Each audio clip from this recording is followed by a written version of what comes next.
Армысыздар, менің YouTube тыңдармандарым. Бүгін сіздерге қайғылы өлім деп аталатын жаңа әңгімені баяндап беретін боламын. Менің каналыма тіркеліп, қолдау білдіріп қойды ұмытпаңыз. Жаз өтті. Мен Федоровкаға келген соң оқу басталды. Сағиладан анда-санда хат келіп тұрды. Мен де үзбей хат жазып тұрдым. Екеуміздің арамызда бұл хатты таситындар Дүйсен Дүйсенбектер еді. Бір күні мектептен шығып пәтеріме келсем, Нұржақып отыр екен. Екі беті нарттай қызыл, көздер ойнақшыған тапалтақ жігіт. Мен сәлемдесіп отырғаннан кейін Нұржақып маған: "Мен Нұржақып Нұрсейітұлы, сізге Спандияр Көбейұлына жолыққалы келіп отырмын. Сізге айтатын бір сырым бар", деді. Сөздерінде әлдеқандай бір кекесін шенеу сияқты леп сезілді. "Айтыңыз", дедім мен.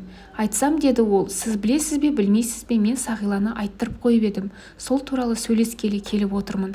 Турасын айтуым керек, Сағиланы мен саған бере алмаймын, және сен оны ала алмайсың. Сондықтан өз еркіңізбен Сағиладан безіңіз. Былайша айтқанда, оған мен сені алмаймын деп хат жазыңыз. Сонда құда да тыныш, құдағи да тыныш болады."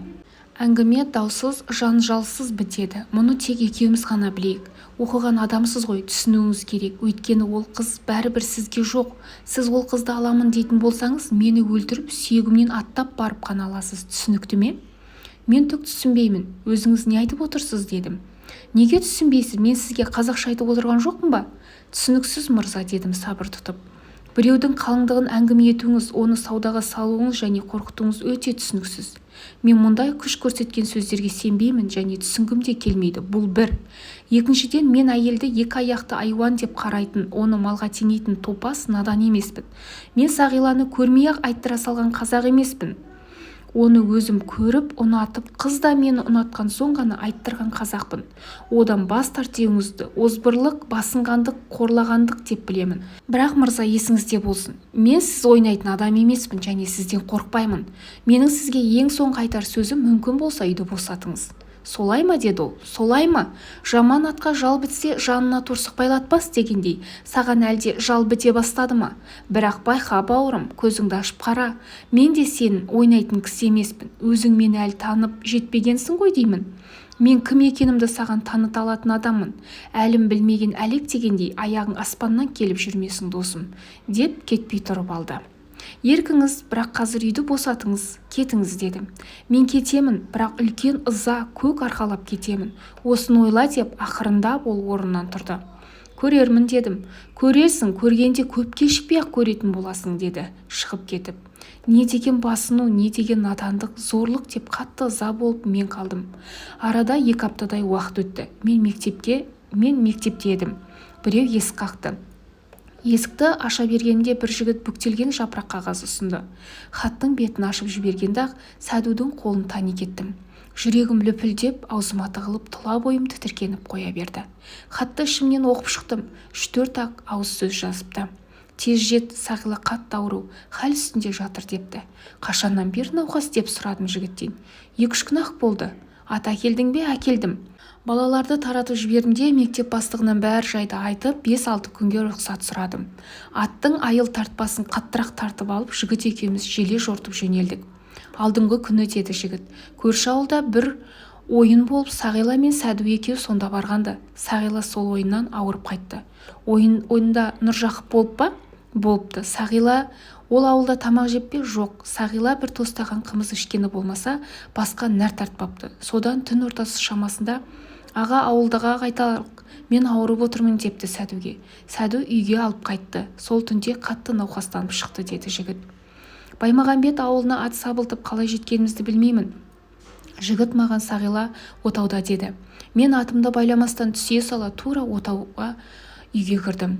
Қарт пен кемпір бізді керіп шығып кетсе керек. Сағила өңі сұп-сұр боп жеңгесінің төсегінде сұлық түсіп жатыр екен. Қасында Сәду мен келіншегі ғана отыр еді. Сәлемдесуге шамам келген жоқ, Сағиланың қасына жетіп бардым. "Қалайсың, сәулем", дедім. Даусымды танып көзін ашты. "Неге кешіктің? Мінген атың нашар ма?" деді. Сағила даусы әрең шығып: "Маңайда дәрігер жоқ, 50 шақырымдай жердегі Боровойға қос атпен кісі жіберген едің, фельдшер Қостанайға кеткен екен", деді Сәду. "Жеңіл арба табылса, дереу 3 ат жеткізіп Қостанайға дәрігерге жіберу керек", дедім. Сәду дереу көрші ауылдан арба алдырды. Арттарды жеккізіп Қостанайға кісі жібергелі жатыр едік. Сәдудің үлкен әйелі үйден жылап жүгіріп шығып: "Жүгіріңіздер, Еркежан қысылып жатыр деді. Сәду екеуміз үйге қарай жүгіріп кірсек, қарт кемпір жылап отыр. Сағила тынысы тарылып қиналып жатыр екен. Тамырын байқайын деп қолын ұстап едім, мұп-мұздай екен, шошып кеттім. Не істеу керек, қалай кешіктім, қалқамай. Сағила қайтып тілге келмеді. Арманды жас екі көзі жаутаңдап бәрімізді бір шолып өтті де жүре берді. Қарт ата-ана мен аға жеңгенің көрші-қолаң ағайындардың алдында кіршіксіз, кінәсіз жас жанын сүйген жаным өз алдымда көз алдымда бергісіз дерттен қайтыс болды. Үйдің ішіндегі адамдар шу ете қалды. Менің де көзімнен жас шығып кетті, шыдай алмай сыртқа шықтым. Күн батқан екен. Көкжиек күңгірттеніп түнеріп даланы түн басып келе жатыр еді. Үйдегі жылаған дауыстар құлағыма осынау меңіреу даладағы халықтың шері арылмаған көп зары сияқты естілді. Мәдениет берер мектебі жоқ, ауру сырқауын емдер дәрігер жоқ, мылқау табиғаттың қатал шеңгеліндегі қайран елі деген ой келгенде көкірегіме өксік сыймай еңіреп жылап жібердім. Бірақ лаж қайсы? Мен бойымды әрең билеп өксігімді бастым да үйге қарай кіріп Сәдуді қолтықтап сыртқа алып шықтым.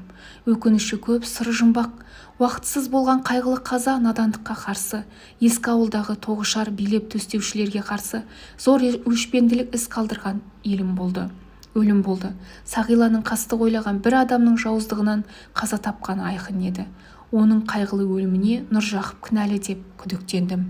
Әңгіменің соңы. Назарларыңызға рахмет.